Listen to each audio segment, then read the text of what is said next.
Why is Messi always walking? Well, we see maths in everything. We see maths in art, we see it in the description of music.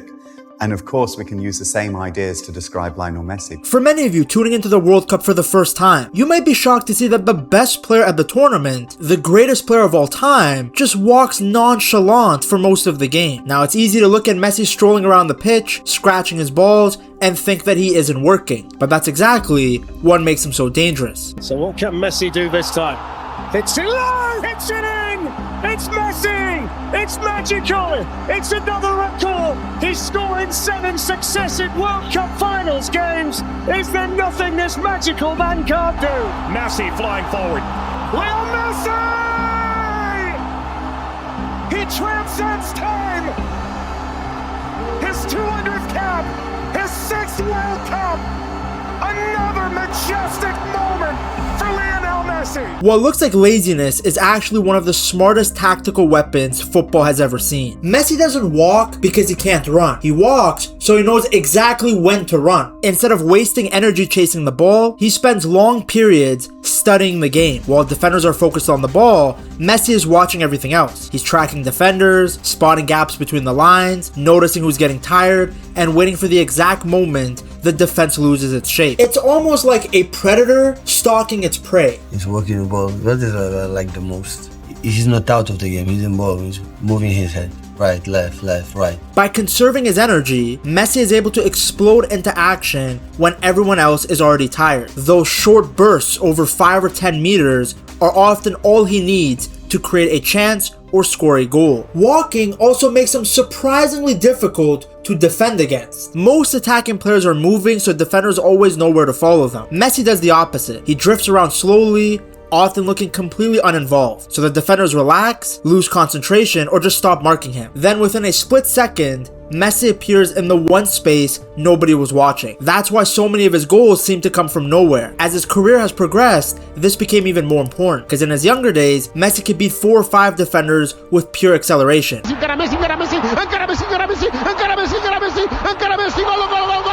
As he got older, he relied less on constant sprinting and more on timing, positioning, and football IQ. He started running less, but became even more efficient. That's why his numbers barely declined as he got older. In fact, at the World Cup, he has statistically gotten better as his age has gone up. Even while covering fewer kilometers than almost every other player on the pitch, he continues to produce goals and assists at a historic rate. Now, some of you might be thinking, well, Pet, the guy's pushing 40. Of course he's gonna walk around the pitch. He's getting older. Now, that's partly true, but at the same time, you have to remember that Messi, even during his prime, was famous for walking around. When Messi first broke onto the Barcelona team under Frank Rijkaard, he played at full speed almost all the time. He was an electric right winger who loved taking defenders on, constantly sprinting, dribbling, and making explosive runs. It made him one of the most exciting young players in the world, but it also put a huge strain on his body. Between 2006 and 2008, Messi suffered 7 different muscle injuries, including 4 separate hamstring tears. At one point, there were genuine fears inside Barcelona that his body simply wouldn't be able to cope with elite football, and that his incredible talent could be cut short before it even truly began. Everything changed though when Pep Guardiola became manager in 2008. Pep has got a eureka moment. There's a gap between the midfielders of Real Madrid and the centre-backs of Real Madrid. Yo creo que Pep por Leo usó las cualidades de Leo de una manera muchísimo más inteligente y donde podía marcar aún más, si cabe, la diferencia. And he thought, what if we switch and put Messi not on the center forward but in the midfield with the 30 meters to run? Todo este engranaje hacía que Leo fuera incluso mejor. That day, I think, changed the history of football, the history of FC Barcelona, and the history of Messi. Messi in midfield. False 9. Guardiola and Barcelona's medical staff realized that if Messi was going to become the best player in the world, they had to stop treating him like everyone else. Instead of asking him to press constantly, to chase fullbacks, to keep running at the center backs for 90 minutes, Pep Guardiola gave Messi a very simple task. Just walk. Messi was encouraged to slow down the game whenever he didn't have the ball. Rather than wasting energy on defensive runs that offered little value, he would just have to conserve that energy for the moments that actually decided matches. And Messi steps up to the plate just when Barcelona needed him most. For 2 minutes they were behind. Barcelona back in the game, back in the contest. That simple change transformed his career. Messi went from being an explosive but injury-prone winger into a player who could control games with his brain just as much as his legs. By running less, he stayed healthier, avoided the constant muscle injuries that threatened his early career, and saved his explosive speed for the moments when it could do the most damage. But it's an impossible task.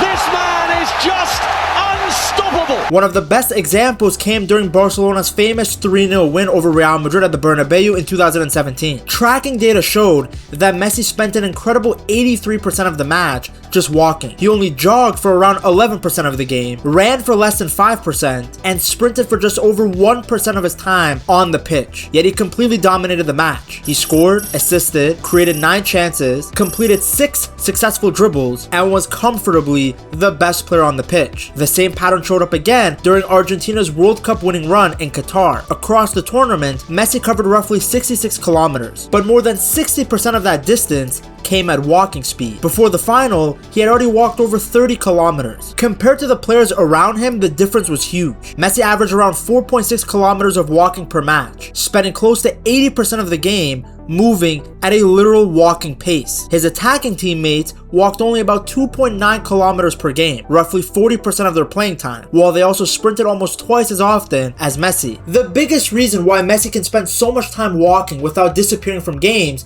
is really simple. While his legs are resting, his brain is working overtime. Former Barca manager Ernesto Valverde once explained that Messi almost treats the opening minute of a match like a scouting mission. Instead of immediately demanding the ball or throwing himself into the action, Messi just wanders around the opposition defense. Sometimes he barely even looks interested in getting involved. He's just like me back when I had to clock into a 9 to 5. The difference is Messi's actually gathering information. He's building a mental model of the defense, and only when he's identified the weaknesses does he begin to attack. And he does all of this through scanning. Sports psychologist Dr. Gerd Jordet has spent years studying how elite footballers use their eyes before receiving the ball. His research shows that the very best players constantly look away from the ball for brief moments to gather information about everything happening around them. Messi is one of the greatest examples of this. When he's walking, he isn't admiring the crowd or trying to aura farm. He's constantly scanning the pitch. But his head is always like this. He's always moving.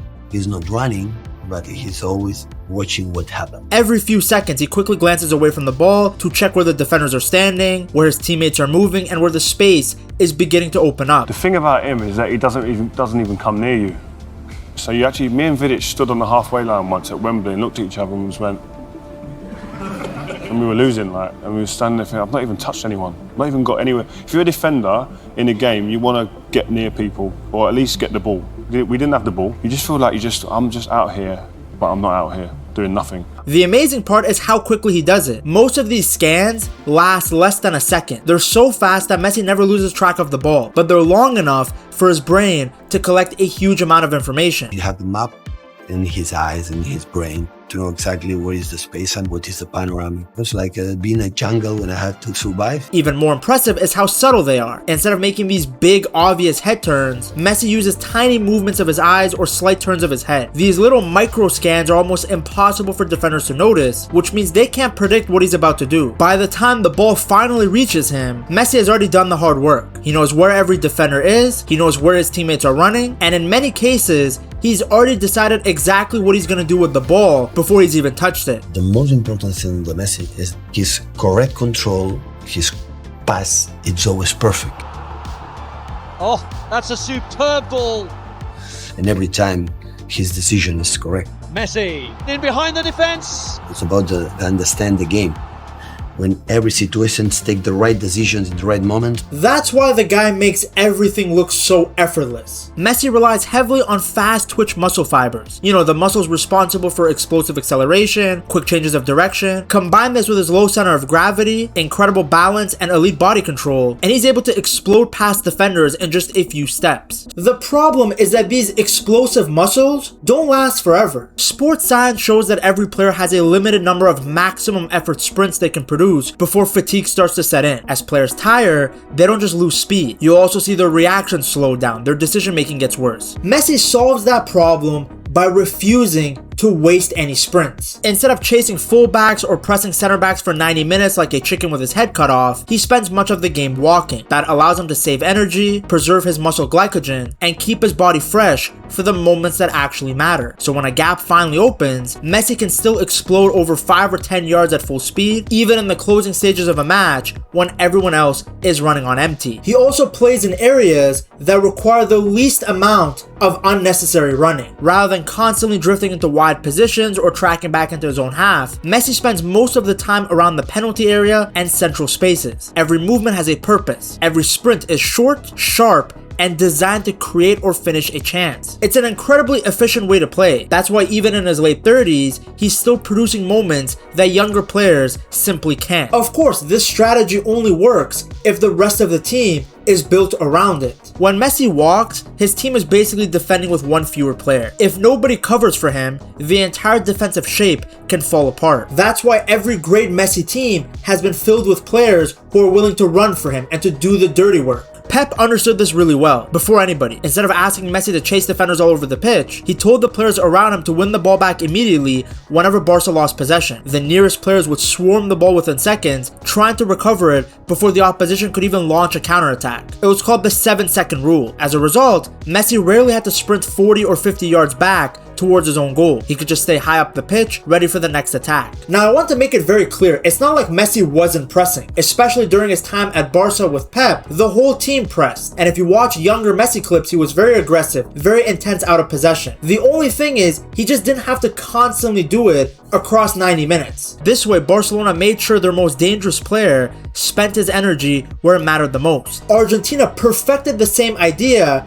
under Lionel Scaloni. During their World Cup winning campaign, Messi was surrounded by some of the hardest working players out there. Rodrigo de Paul, aka Messi's bodyguard and the only person who glazes Messi more than me, was and is constantly covering ground, pressing the opposition, winning the ball back. Then you have Alexis McAllister and Enzo Fernandez who bring endless energy into the midfield, while players like Julian Alvarez and Lautaro Martinez lead the press up front. Together, these guys allowed Messi to do what he does best. They're still doing that. Then while everyone else is fighting to win the ball like it's WWE, Messi focuses on finding the space that could hurt the opposition. It became the perfect partnership. The workers won possession, the genius decided games. And that's why even in big 2026, the Argentina team looks so strong. To see how Messi conquered the world by literally walking, you have to watch this video right here.